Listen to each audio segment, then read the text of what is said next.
Su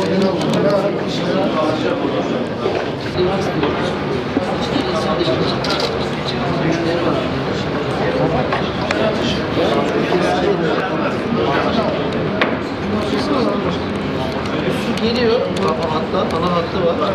İstediğiniz noktaya böyle livanslarla suyu açıyorsunuz, su geliyor.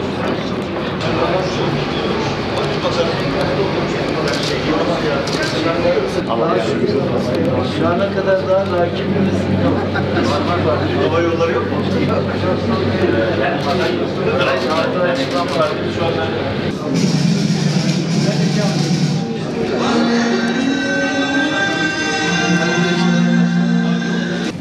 Şimdi Gaziantep katman katman medeniyet. Yani dolayısıyla hem yerüstü zenginlikleri, hem insanı, hem yer üstündeki tarihi dokusu, kültürel dokusu, onların imarı, hem de böyle icraatçı bir belediye başkanı, böyle icraatçı, gene mimar olan, yani kendisi de zaten bu işleri çok iyi bilen bir vekilimiz. Yerin altındaki bu medeniyetleri de günün ışığına çıkartmışlar. Onu söyledim. Gerçekten kente büyük bir değer kazandırılmış.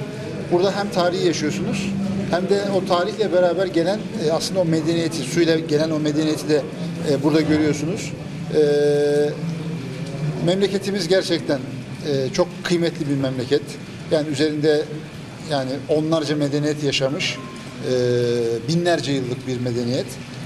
Dünyanın en eski işte yerleşim merkezi Göbekli Tepe, 12 bin yıllık insanlık tarihinin akışını değiştiren, insanlık tarihini yeniden yazdıran topraklar buralar.